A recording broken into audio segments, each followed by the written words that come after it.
If you're planning to buy a home in the next couple of months, I'm here to walk you through exactly what you need to do to make that process as smooth as possible. Too many people dive into the home buying process with a lot of anxiety and frustration because they don't truly have a clear plan. Honestly, guys, they end up endlessly scrolling through home search apps, watching their dream homes slip away because they weren't ready to make the move. But with the right steps, you can avoid all of the stress and confidently buy the home you love. What's up, guys? My name is KMAC, and I'm a licensed real estate agent in the Dallas-Fort Worth area. But before we get into today's video, if you guys are finding the content on this channel useful, please give us a like, subscribe to the channel, and turn on notifications to always be notified when I release another video. Now, this particular plan is designed for those looking to buy within really the next 3 months, which is a pretty typical timeline for most home buyers. We're going to break this down into 3 separate phases, which are planning, home shopping, and closing. Now, first, you want to spend about 10 days on this first step. You can do it faster, but giving yourself time will allow you to help feel less rushed. Now, the planning stage is typically where you're going to find all of those individuals that are going to help you along the process. Now, make sure you do your due diligence and hire me as your realtor. Obviously, if you're not in the local DFW area, I can't represent you, but I can get you a tremendous realtor in your local area. Now, obviously, not every single person can use me, and they aren't going to use me even if they are in the DFW area, but make sure you interview agents, make sure you get connected with local mortgage brokers or potentially using your own small bank, and get connected with other mortgage brokers, because those are going to be your 2 top key individuals that are going to help you throughout this process, meaning a realtor and a lender. Now, those 2 definitely should provide a ton of value, but one thing that I will also provide as far as the planning stage, you're not gonna have to look for an inspector, because I already have a ton of contacts that I have vetted and used personally that I'm going to recommend for you. Now, obviously, these are always recommendations. They're not something that you're going to have to stick to, but there is a lot of planning that can be done before we actually start the home buying process. Now, the next step, you really want to dedicate around 80 to 90 days for this. Now, the more time you have to find the right home is definitely going to be the better for your chances of getting exactly what you want. Now, obviously, everyone's going to be on a different timeline here. I have folks that reach out to me that basically say, hey, my lease is ending in 2 weeks and I need to find something as soon as possible. They're paying an exorbitant amount in rent.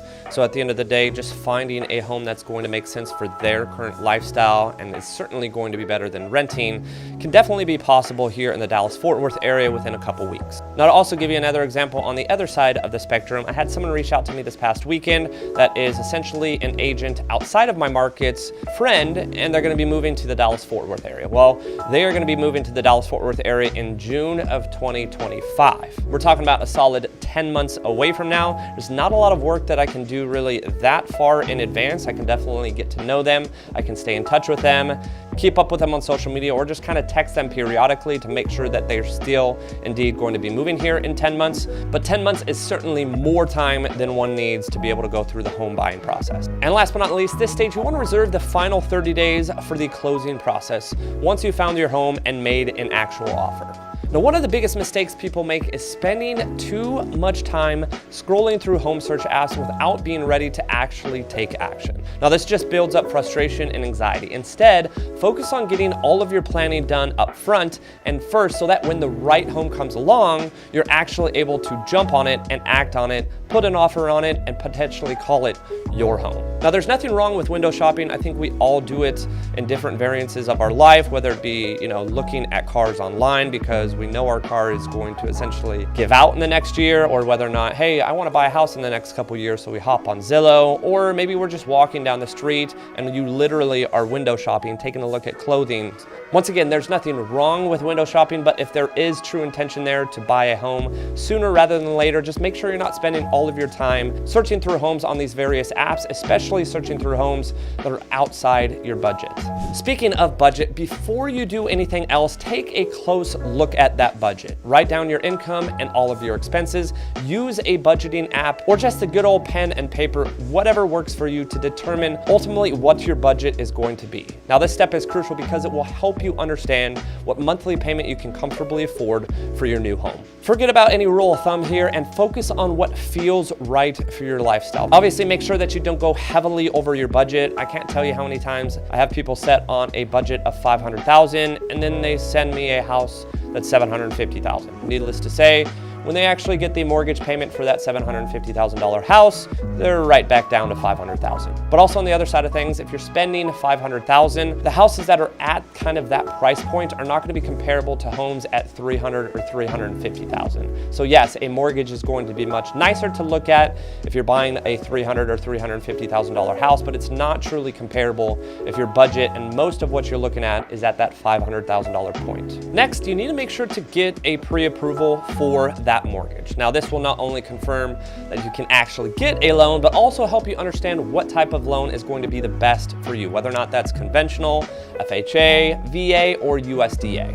Now, your lender will give you details like the maximum purchase price that you can qualify for, your estimated monthly payments, and total closing costs. You can start this process by contacting a local mortgage broker or just use one of the licensed real estate agents that I may be able to refer you. Every single one of those will have a good point of contact when it comes to lending. Now, take a couple days to sit down either by yourself or with your partner and make a list of what you need versus what you actually want in a home. Be specific about what is non-negotiable, like the number of bedrooms, your budget, etc., and what you're willing to compromise on. This will help you guide your home search and prevent disagreements later on. Now, if you're currently renting, figure out how you'll exit your lease. I have these conversations almost weekly, if not multiple times a week. Now, I can't tell you how many conversations I have on a weekly basis, having people reach out to me that are stuck in a lease, but they're wanting to purchase. They've got the funds to purchase, they've got kind of the flexibility with work to be able to purchase, but they're stuck to a lease, let's say, maybe for the next 6 months, or even one conversation I had just last week where they literally just signed the lease. Now, every single state is going to be different, and truth be told, every single lease is going to be different, but I'm just going to say for the masses or majority of who I speak to, it costs about 2 months rent in order to terminate a lease. Now, in the instance of last week, the rent is about $2,700. $2,700 times 2, that means in order for them to cancel the lease, they've essentially got to pay $5,400. Now, the good news is if you are working with a licensed real estate agent who can negotiate on your behalf, I'm actually going to negotiate more than that, but I'm going to negotiate that $5,400 to basically wipe out the cost of them terminating that lease and get them into a house much sooner, which allows them to actually make payments towards their principal versus just payments towards their landlord's loan,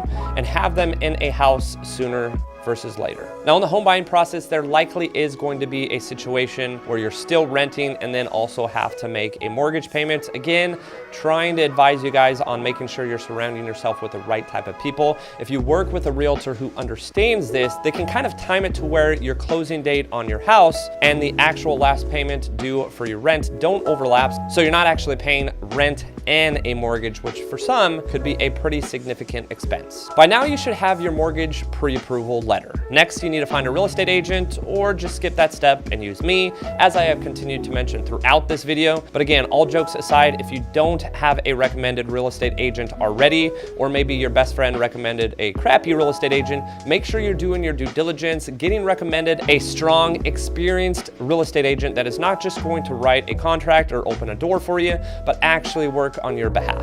A good agent like myself, as I just mentioned, will help you navigate the legal aspects of buying a home and protect your interests throughout the process, and likely save you thousands, if not tens of thousands of dollars. Now, don't wait until you're under contract to start thinking about a home inspection. Now, I mentioned earlier in this video, if you are using me locally here in the Dallas-Fort Worth area, I've already got plenty of recommendations, but make sure you do your research and find a reputable inspector as well, because a good home inspector is going to tell you probably too much that you want to know about this particular house, or really any house that you choose, versus a bad home inspector is just going to basically give you the bare minimum. And let's just say a month, a year, 5 years, or 10 years down the road, you definitely don't want to be in for any kind of surprises because your home inspector was lazy and didn't disclose some of the issues that were already an issue when you purchased the house. Now, with all your planning done, you can start shopping for homes. Now, use MLS Access through your real estate agent for the most up-to-date detailed listings. Realistically, look at homes within your budget and in your desired locations. Visit open houses to get a feel for what's available and start narrowing down your options. Now, when you find the right home, work with your real estate agent to make a strong offer.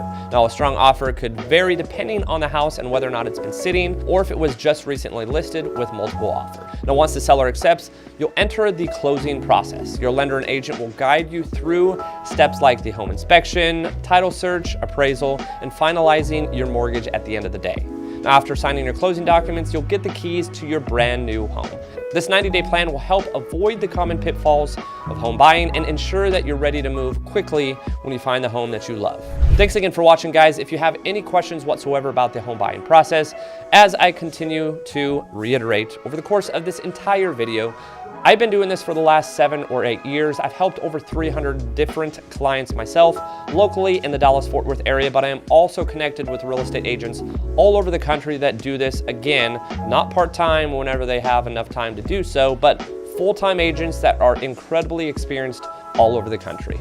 If you do have any questions, whether it be local here or if it's anywhere in the country, I can get you connected. Just leave a comment in the comment section down below or reach out to me via email, text, Instagram, or just shoot me or just schedule a personal call and I'll reach out to you myself. Thanks again for watching, guys. Make sure to like and subscribe. It really does help, and stay tuned for the next video.